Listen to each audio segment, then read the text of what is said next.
Sir ಹಂಗೆ suppose ಮಧ್ಯದಲ್ಲಿ ಏನಾದರೂ ಆದ್ರೇನು I don't know what is the point, ಏನಕ್ಕೆ ಅಷ್ಟು ದೂರ ಇಟ್ಟಿದ್ದಾರೆ ಅಂತ ನನಗೆ ಇನ್ನೂ ಅರ್ಥ ಆಗ್ತಾ ಇಲ್ಲ. And moreover doctor ambulance ಅಂತ ಬಂತಲ್ಲ, ಈಗ ಡಾಕ್ಟರ್ ಅಂತ ಹೇಳ್ಬೇಕಂದ್ರೆ ಅವ್ನು ಡಾಕ್ಟರೇ ಅಲ್ಲ. First of all he's just a learning doctor, ಇನ್ನೂ ಓದ್ತಾ ಇದ್ದಾರೆ. And not even English medicine, it's Ayurvedic.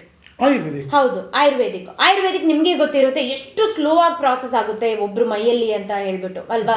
Recovery period ಅಂತೂ ತುಂಬ ಸ್ಲೋ ಇರುತ್ತೆ ಆಯುರ್ವೇದಿಕ್ದು, ನೋ ಪ್ರಾಬ್ಲಮ್. ಹಂಗೆ ಸಪೋಸ್ ರಿಕವರಿ ಪೀರಿಯಡ್ ತುಂಬ ಸ್ಲೋ ಇದ್ರೂ that is not a problem at all. ಆದರೆ ಒಂದು ಪ್ರೊಫೆಷನಲೈಸ್ ಡಾಕ್ಟರ್ನ ತಂದಿರಬೇಕು ಇವರು. ಎಕ್ಸಾಕ್ಟ್ಲಿ ನಮಗೂ ಪೇಮೆಂಟ್ ಕೊಡ್ತಾ ಇಲ್ಲ, ಅಲ್ಲಿ ಇರೋರಿಗೂ ಈ ಪೇಮೆಂಟ್ ಬರ್ತಾ ಇದೆಯಾ ಏನು ಅಂತ ಗೊತ್ತಾಗ್ತಾ ಇಲ್ಲ. ಅಟ್ಲೀಸ್ಟ್ ಒಂದು ಡಾಕ್ಟರು ನಮ್ಮ ಸೇಫ್ಟಿಗೋಸ್ಕರ ಒಂದು ನಾರ್ಮಲ್ ಪ್ರೊಫೆಷನಲೈಸ್ ಡಾಕ್ಟರು ಇರಬೇಕಾಗಿತ್ತು ಅಂತ ನನ್ನ ಕೋರಿಕೆ. But that was not there.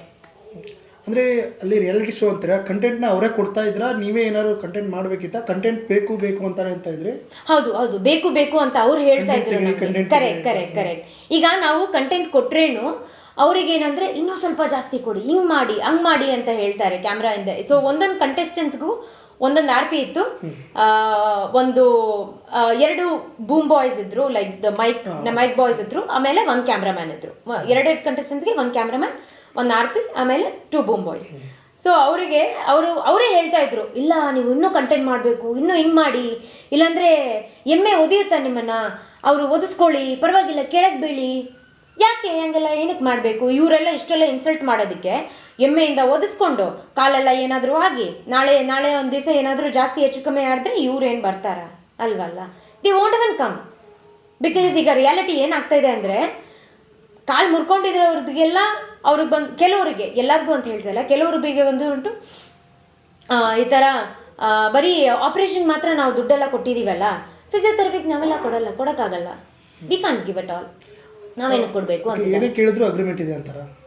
ಏನೇ ಕೇಳಿದ್ರು ಇಲ್ಲ, ಏನು ಕೇಳಿದ್ರು ಸರ್, ಫಸ್ಟ್ ಆಫ್ ಆಲ್ ಅಗ್ರಿಮೆಂಟಲ್ಲಿ ಈಗ ಇನ್ಶೂರೆನ್ಸ್ ಅಂತ ಇರುತ್ತಲ್ಲ, ಕಂಟೆಸ್ಟೆನ್ಸಿಗೆ ಇಷ್ಟು ಲಕ್ಷ ಇನ್ಶೂರೆನ್ಸು ಇರುತ್ತಲ್ಲ, ಇದೆ 15 lakh ಇನ್ಶೂರೆನ್ಸ್ ಅಂತ ಇದೆ.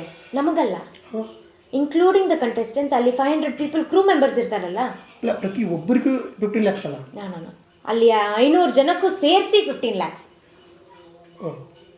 ಹೌದು. ಈಗ ಪ್ರತಿ ಕಂಟೆಸ್ಟೆಂಟ್ಸ್ಗಂತೂ ಚಾನ್ಸೇ ಇಲ್ಲ. ಅದು ಆಲ್ರೆಡಿ ಅದು ಮಾತಾಡಿ ಆಗಿದೆ ಅದ್ರ ಬಗ್ಗೆ. ಯಾಕಂದರೆ ಅಲ್ಲಿ ಆನ್ ಸ್ಪಾಟಲ್ಲೇ ನಮ್ಮ ಇನ್ನೊಂದು ಕಂಟೆಸ್ಟೆಂಟ್ಸ್ ಅವರು ಲಾಯರ್ ಎಲ್ಲ ಬಂದ್ಬಿಟ್ಟು ಅದೆಲ್ಲ ಎಲ್ಲ everything they have gone back and ಫೋ ಅಂತ ಹೇಳ್ಬಿಟ್ಟು ಟೀಮ್ ಅವ್ರ ಹತ್ರನೇ ಅವ್ನು ಲಾಂಚ್ ದಿವಸನೇ ಜಗಳ ಆಗಿದೆ ಅಲ್ಲಿ. ಹೌದು, ಏನಕ್ಕೆ ಈ ಥರ ಅಂತ ಹೇಳ್ಬಿಟ್ಟು ಇನ್ಶೂರೆನ್ಸ್ ಬಗ್ಗೆ ಬಂದಾಗ. But apart from insurance safety ಅಂತೂ ಇಲ್ಲ ಸರ್. ಅಲ್ಲಿ ಫೇವರಿಸಮ್ ಇದೆ, ಸೇಫ್ಟಿ ಇಲ್ಲ. ಆ್ಯಂಡ್ ಮಾತಿಗೆ ಕುಗ್ಸ್ತಾರೆ ಎಲ್ಲಾರನ್ನೂ. ಒಂದು ಸ್ವಲ್ಪ ಮನುಷ್ಯರಂತ ಒಂದು ಮರ್ಯಾದೆನೇ ಇಲ್ಲ, ಏನೋ ಒಂದು ನಾಯಿಗಳ ಥರ ಟ್ರೀಟ್ ಮಾಡ್ತಾರೆ.